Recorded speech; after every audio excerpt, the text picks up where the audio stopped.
Jusqu'à 13h30, les midis de culture.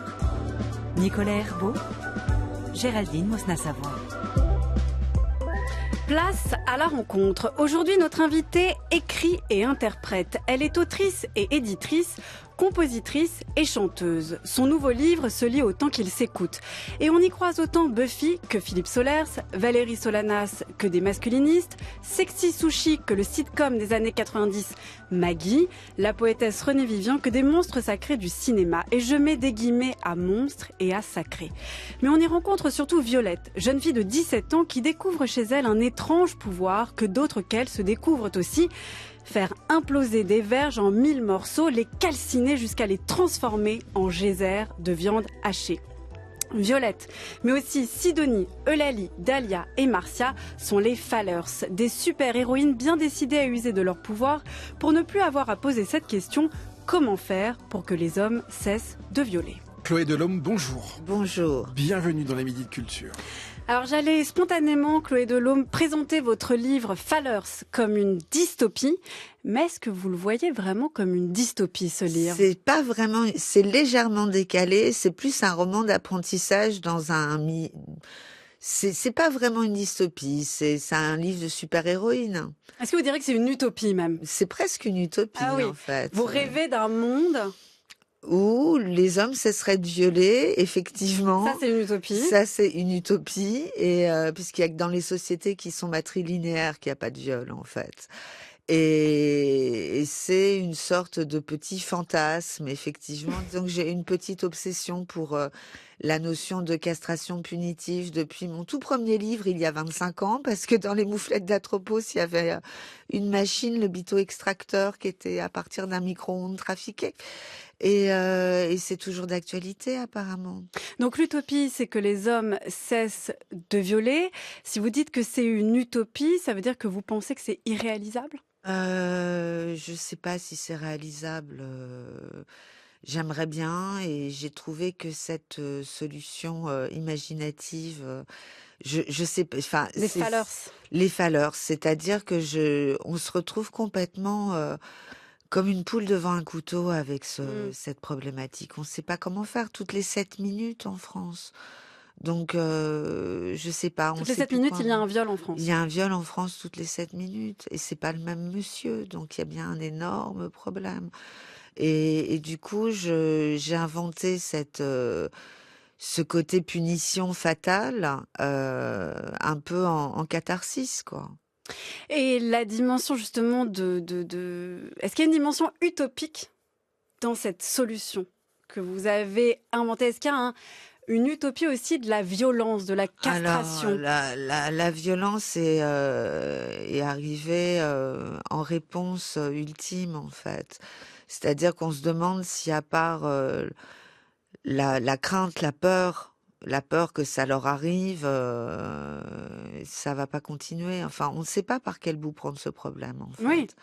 Donc, du coup, j'ai choisi la solution humoristique aussi. C'est vrai que c'est très drôle. Parce qu'il y a que l'humour qui peut nous sauver en ce moment, mais je ne suis pas sûre après, dans les faits, que l'humour soit vraiment efficace dans la vraie vie. Et justement, c'est ça le problème. Sur l'effet que ça peut aussi avoir de lire Fallers, ça fait rire, ça fait réfléchir. On est aussi en colère, on est aussi comme Violette, votre héroïne, c'est-à-dire on est dans l'apprentissage. Violette, elle a des résistances, on va y revenir. Elle est très rétive, voilà, elle est très rétive à ce don-là.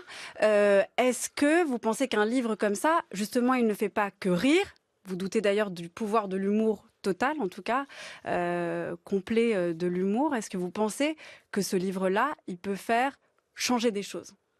Changer les choses sur les hommes, je ne sais pas.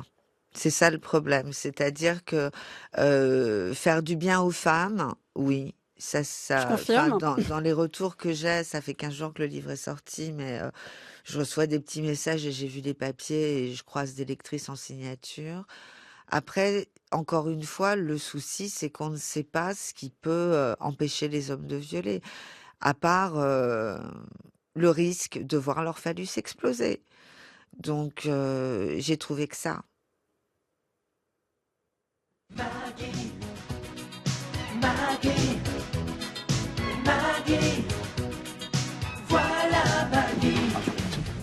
qu'est-ce que c'est que ce voyou là qui te sert de neveu? Et ce bouquet, d'où il vient ce bouquet, hein? Je vais t'expliquer, tu vas voir, ça va te faire rire. On me fait rire, ça m'étonnerait. Tu sais, les fleurs, Ouais. eh ben c'est mon neveu. Et mon neveu, c'est les roses d'hier. Enfin, je veux dire, c'est lui qui m'a envoyé dans les roses. Alors, il m'en a apporté aujourd'hui pour se faire pardonner. Écoute, c'est gentil, hein. Quoi, cet avorton là, c'est le violeur d'hier? Mais je vais te lui casser la gueule, moi. Je t'en prie, Georges. Écoute, c'est un gamin.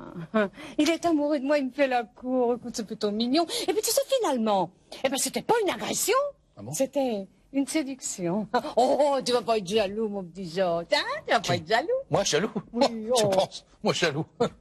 Espèce de malade! Monsieur l'inspecteur, arrêtez-moi, je vous en supplie. Bonjour Patrick, qu'est-ce que vous faites là? Attendez, Rose. Vous vous connaissez? Mais dans le quartier, tout le monde connaît Patrick. Maggie, Oui. il a le sirocco dans la tête. Oui. Oh, mais moi aussi j'ai eu droit à une gerbe de fleurs. Seulement la mienne, elle était le double de celle-là. Peut-être les auditeurs et auditrices de France Culture ont reconnu le sitcom Maggie. On a entendu le fameux générique en début d'extrait. C'est une série télé de Jean-Guy Gingembre et Stéphane Barbier. Et l'épisode dont on vient d'entendre un extrait, c'est l'épisode 45, Fou et usage de fou. C'était diffusé sur Antenne 2, je le rappelle. Moi, je le regardais un peu petite, sans savoir vraiment à quoi ça correspondait. On vient d'entendre cet extrait donc d'épisode que vous citez, Chloé Delhomme, dans votre livre Fallers, lors d'un cours que suit Violette, votre protagoniste, un cours sur culture du viol et pop culture. Comment vous avez réussi à vous souvenir de l'existence de cet épisode de Maggie sur le viol? C'est pas moi, c'est un ami documentaliste, c'est Malik qui m'a trouvé ça. Je cherchais quelque chose qui soit sur la culture du viol avec le plus d'exposition possible. Alors Maggie, c'était 7 millions de téléspectateurs. Donc imaginez un peu 7 millions de téléspectateurs, le nombre de femmes qui Un dimanche soir. Un dimanche soir, le nombre de femmes concernées par la question du viol qui ont vu cet épisode délirant où le viol est un sujet comme un autre, puisque Maggie, dans ses aventures, a un dégât des eaux ou des choses comme ça. Et là, le viol est vraiment pris au même niveau. C'est un ressort narratif comme un autre. Oui, comme un autre. Et c'est cet ami qui m'a retrouvé cet épisode qui est sur YouTube. C'est comme ça que j'ai pu le consulter. C'est comme ça qu'on l'a eu aussi, il me Voilà. semble. Oui, non, c'est délirant, surtout de se dire qu'il y a les scénaristes, mais après il y a les producteurs, il y a la chaîne, et que en 87, si je ne m'abuse, je crois que c'est 87, il y en a pas un qui a tilté en disant c'est pas possible. Il y a même une réplique où la bonne quoi donne à Maggie un cognac en lui disant prenez un petit cognac, il n'y a rien de tel quand on a été violé. Enfin, Pour se remettre. Pour se remettre avec les rires enregistrés. C'est Enfin, c'est le personnage de Rose interprété par Marthe Villalonga. Tout à fait. Ce qui ajoute aussi d'ailleurs, et c'est très bien précisé dans le livre, dans le cours que donne Marcia, c'est que le violeur en question, qui est donc qualifié de poète, Ah ouais. est interprété par Jackie du Club Dorothée. Oui, on nage vraiment plein délire. C'est ça. À C'est-à-dire quel que sur moment, TF1, il est dans le Club Dorothée, et sur Antenne 2, il joue un violeur. Il joue un violeur. Mm. Ils se sont pas dit un seul instant au casting non plus. Un monsieur qui travaille pour une émission pour enfants, c'est peut-être problématique de le faire incarner un violeur. Non, mais tout est, il y a rien qui va, quoi. Donc dans ce livre Fallers, on voit que Violette, qui se découvre, votre héroïne, ce pouvoir de faire imploser les phallus, débarque dans cette communauté de Fallers. Et dans cette communauté, est-ce que vous pourriez nous la présenter, Chloé Delhomme, pour qu'on comprenne où elle débarque et si elle comprend bien ce qui lui arrive? Alors, en fait, le pouvoir des Fallers se déclenche, on ne sait pas pourquoi, mais pendant une agression. La première parfois, la dernière parfois, quand c'est des abus répétés. Et Violette déboule dans une maison très grande avec un sous-sol qui sert de salle d'entraînement où il y a des collages au mur sur le mode donc des colleuses avec puisque toutes les 7 minutes vient le temps d'un membre qu'on ampute, tout ce genre de l'homme ou l'artiste, moi j'ai tranché avec une hache dessinée au milieu, enfin ce genre de choses. Et elles ont une couverture. Elles travaillent comme société de spectacle officiellement pour pouvoir s'infiltrer partout. Et elles s'entraînent en kidnappant des prédateurs qui sont impunis, où là, elle leur sert juste le membre pour s'entraîner et pour que l'homme ne recommence pas. Et puis après, elles vont donner le grand assaut final où là, tout va exploser. Elles vont attirer dans un piège les masculinistes et les prédateurs célèbres et régler leur compte à tout ce petit monde. Voilà, il y a d'un côté les Fallers et de l'autre les masculinistes et au milieu, il y a Violette. Qui est Violette pour vous, Chloé Delhomme? Violette, c'est une jeune fille de 17 ans qui a été abusée longuement depuis longtemps par son beau-père, mais qui culpabilise beaucoup. Elle a peur que sa mère, qui est liée à cet homme, se sente très mal. Elle a une mère maltraitante, mais elle y est attachée.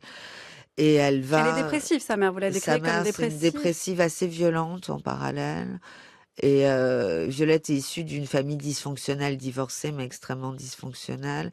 Elle a plus confiance en rien. Elle a été quittée par son petit ami pour sa meilleure copine, donc elle croit pas non plus à la notion de sororité. Elle est en fuite puisqu'elle elle a agi sur le beau-père qui doit être dans un état assez problématique à l'hôpital ou à la morgue, elle ne sait pas. Et elle est en fuite quand elle tombe sur les Fallers qui la repèrent et lui mettent le grappin dessus pour l'emmener dans leur communauté. Et elle est très rétive à la violence, du fait d'avoir été frappée petite, du fait d'être mue par la colère. Elle ne supporte pas l'idée, le sentiment ou la passion de la colère. Le don se met en place par le biais de la colère. C'est la colère qui permet au pouvoir de se mettre en place, d'agir. Et Violette, et pas pour la loi du talion, elle est rétive à la violence. Elle est rétive à la violence. Mais Violette, elle peut incarner aussi les lecteurs, les lectrices qu'on peut être potentiellement. J'ai listé le nombre, par exemple, de Violette, de peur que Violette ressent. Il y a la peur de la colère, mais il y a aussi la peur du sectarisme.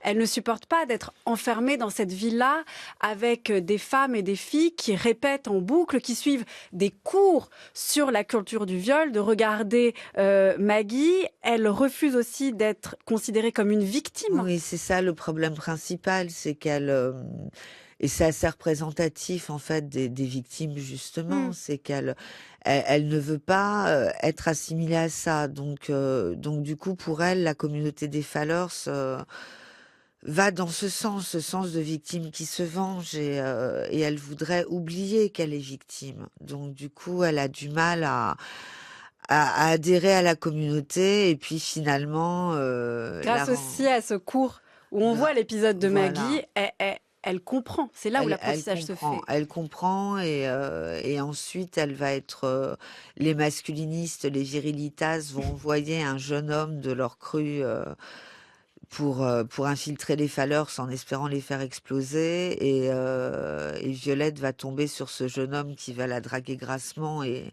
elle va se rendre compte que elle s'est fait avoir et là le pouvoir va pouvoir se mettre en place définitivement. Mais on a un petit peu peur justement à ce moment-là qu'elle ne tienne pas.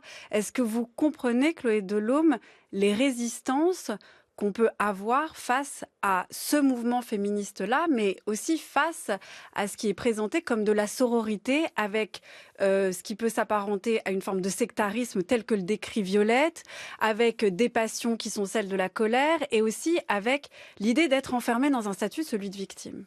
Oui, je comprends qu'il y ait des résistances là-dessus. C'est pour ça que j'ai essayé de les mettre dans le livre, justement, et d'avoir une héroïne qui les dépasse. C'est-à-dire que la notion de sororité, comme c'est de la non-mixité, et que c'était un peu, avec mes bien chères sœurs et le collectif sororité que j'avais fait chez Point Féminisme, c'est un petit peu mon cheval de bataille, votre la dada. Sororité, oui.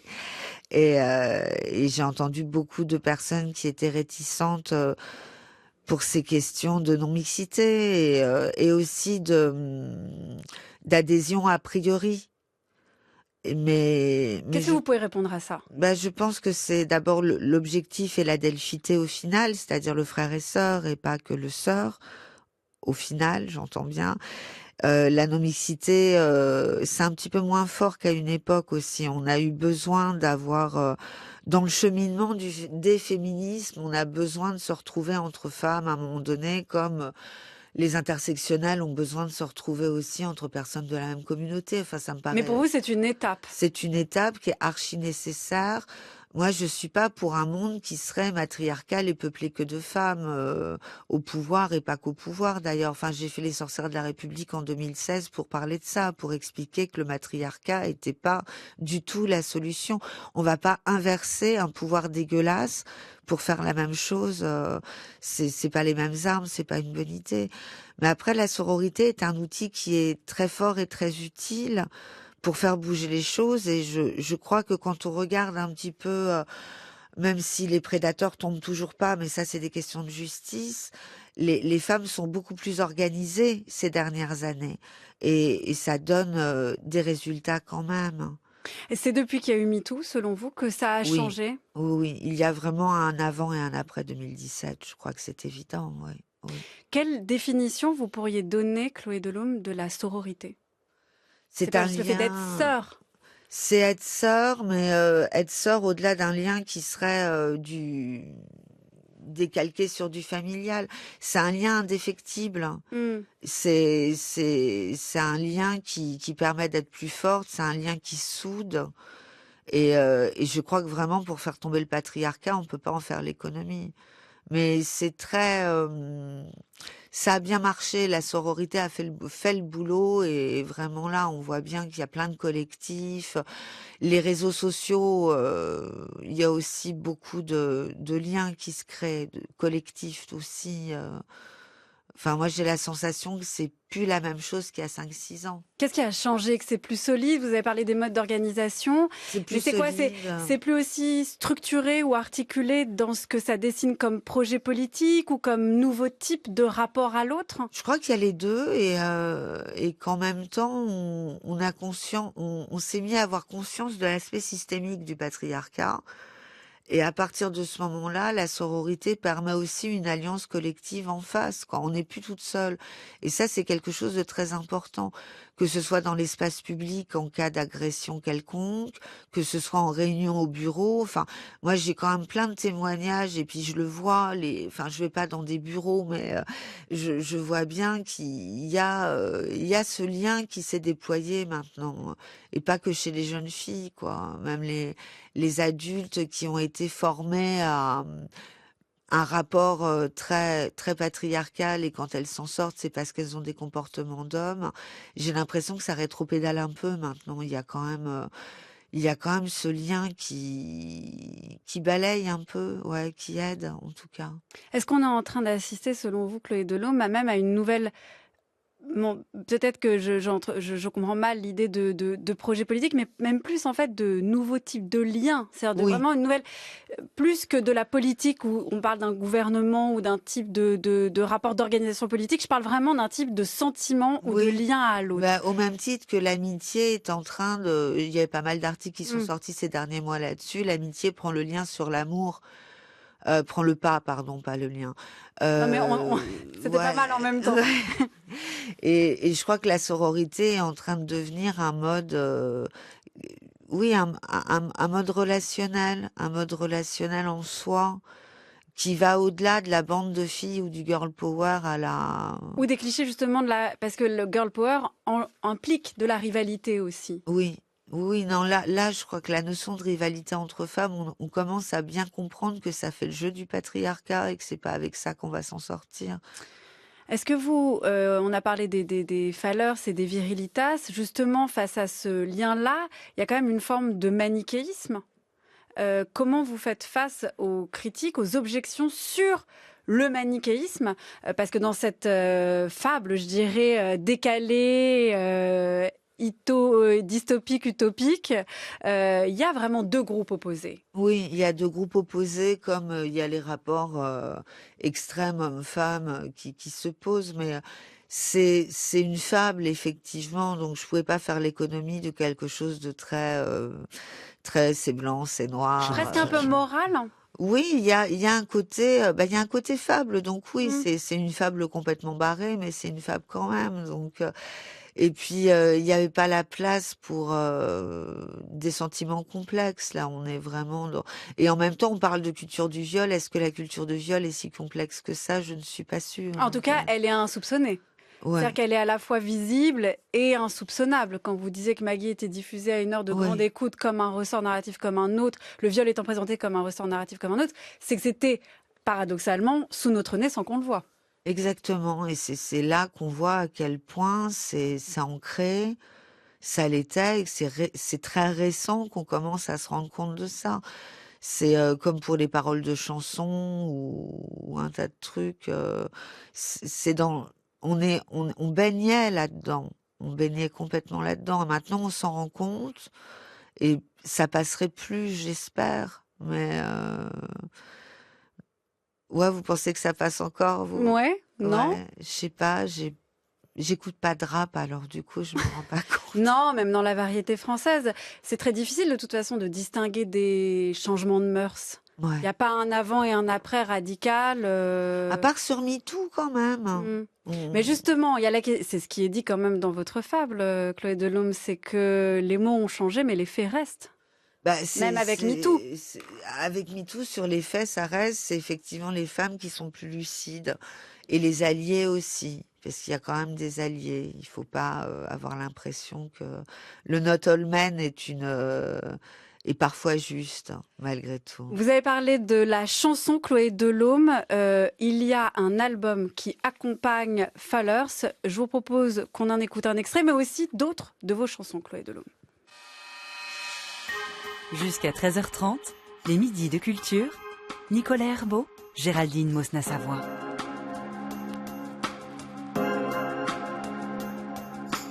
Ce soir tu te noies, tu ne t'y attendais pas. Pouvoir psychique, n'est qu'un hachoir. Elle change les triques, en bonne garde au soir. Des fabuleuses, des aventures, d'une héroïne contemporaine. Des fabuleuses, des aventures, d'une héroïne contemporaine.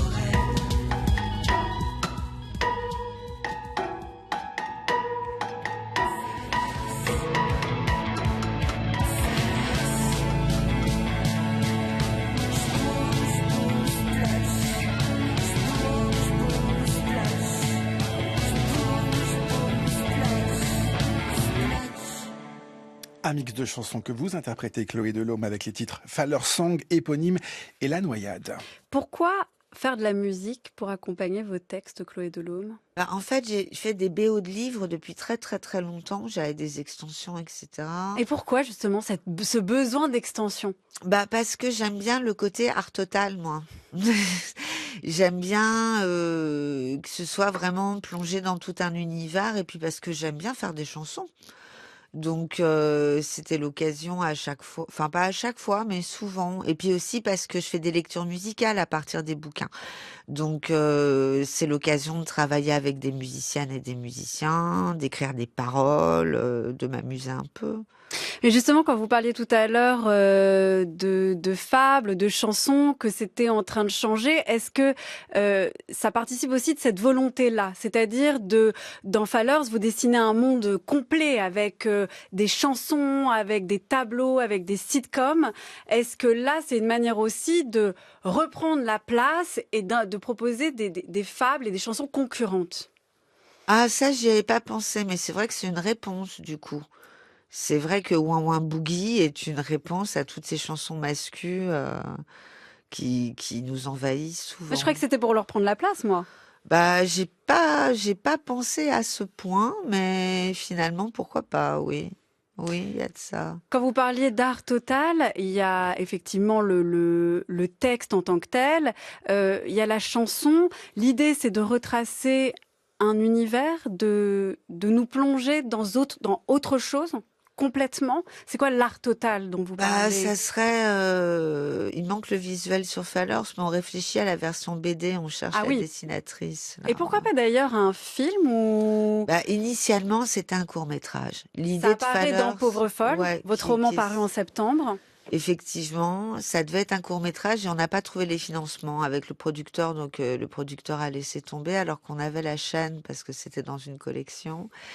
Et le livre a été fait parce que je voulais pas lâcher l'idée.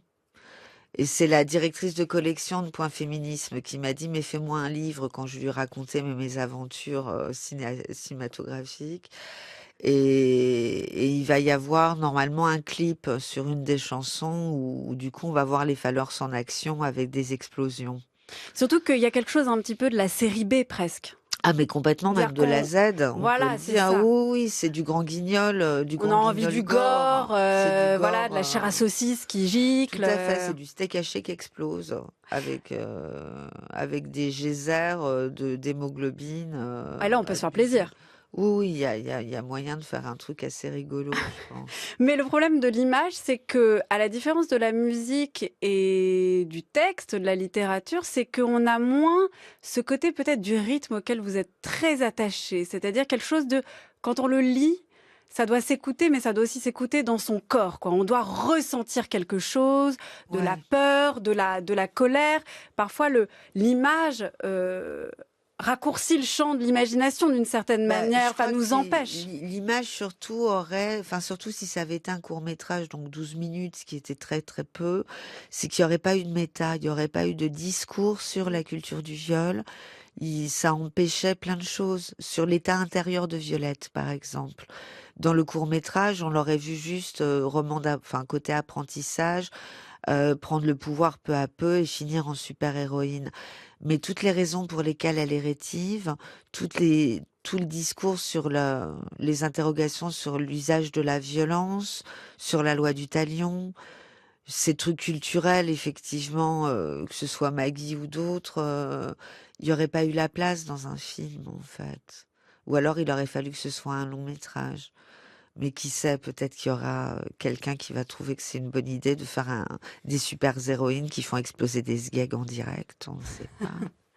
En fait, ce qui vous plaît pas trop, c'est juste des discours qui sont comme ça balancés. Chloé Delhomme, vous parliez de l'intériorité de Violette. C'est aussi ce qu'on traverse à travers tous vos textes.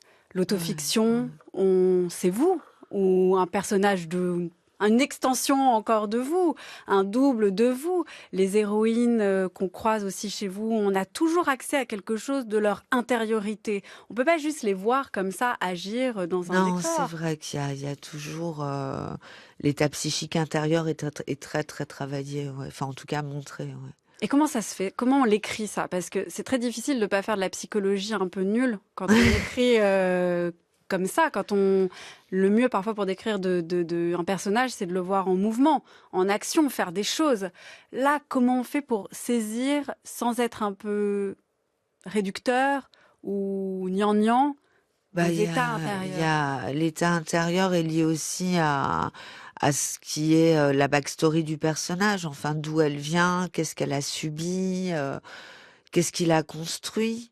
Et tout ça, je pense que l'avoir en action sans flashback aurait été très réducteur, oui. C'est important de savoir ce qu'elle a subi avant. Et c'est important aussi de comprendre que les Fallers, ce sont dans une némésis, mais une némésis qui est plus que justifiée, en fait.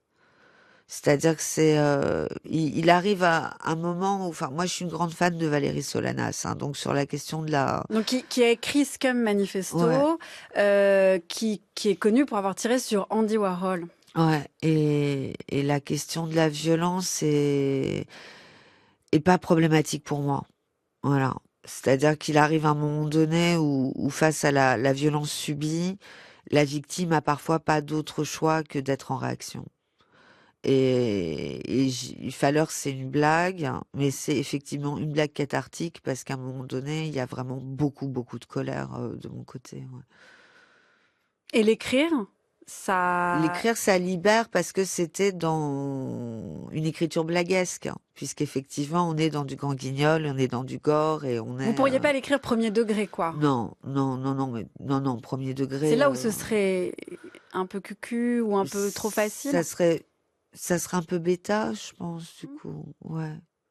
Non, l'humour est là pour magnifier cette affaire, on va dire. Chaque jour a révélé quelque chose de mon existence. Ce que j'ai écrit, c'est pas ma vie, c'est mon existence. Et ce que j'ai essayé de décrire dans mes livres, c'est mon existence. C'est-à-dire que ce n'est pas une biographie. Je ne suis pas un personnage médiatique. Je ne représente rien d'autre que moi-même. Mais les sentiments que l'on peut éprouver dans une existence, ça peut se partager avec les autres. Et à ce moment-là, le degré de célébrité n'a aucune importance. C'est la qualité de l'existence qui compte. Alors, que chaque jour soit le dernier, non.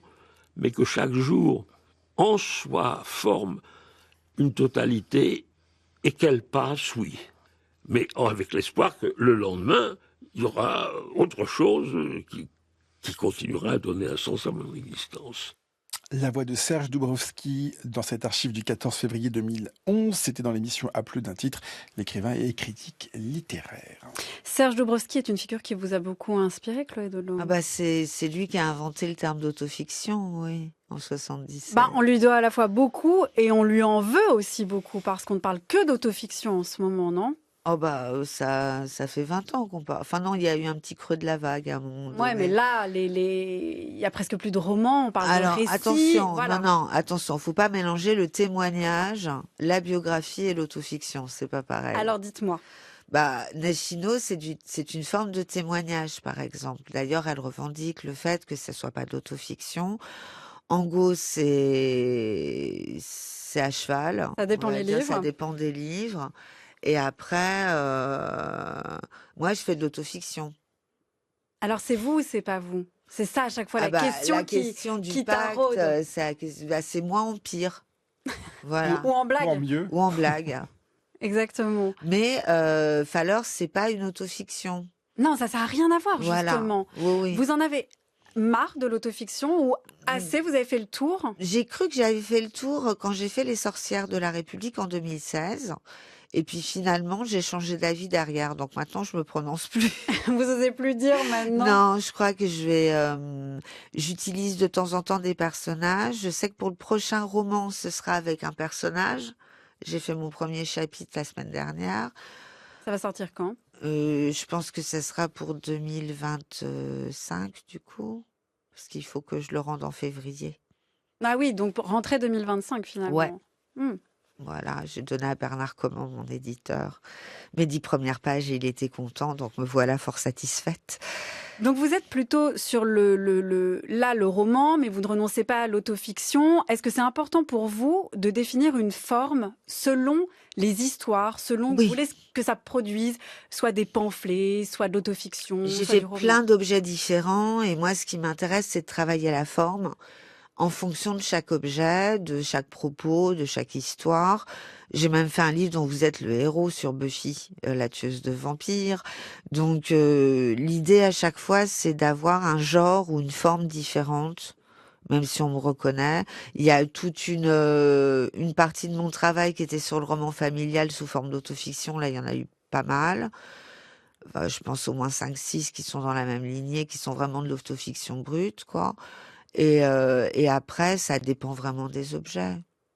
Et il y a le plaisir de la forme, la manière dont ça s'adapte aux propos, mais est-ce qu'il y a aussi quelque chose de performatif ? Vous savez que la parole sera plus prenante ou plus active ou elle aura plus d'effet sur le lecteur ou la lectrice selon telle ou telle forme. Par exemple, pour Falleurs, c'était clair. Oui. C'était une fable grand guignol. Oui.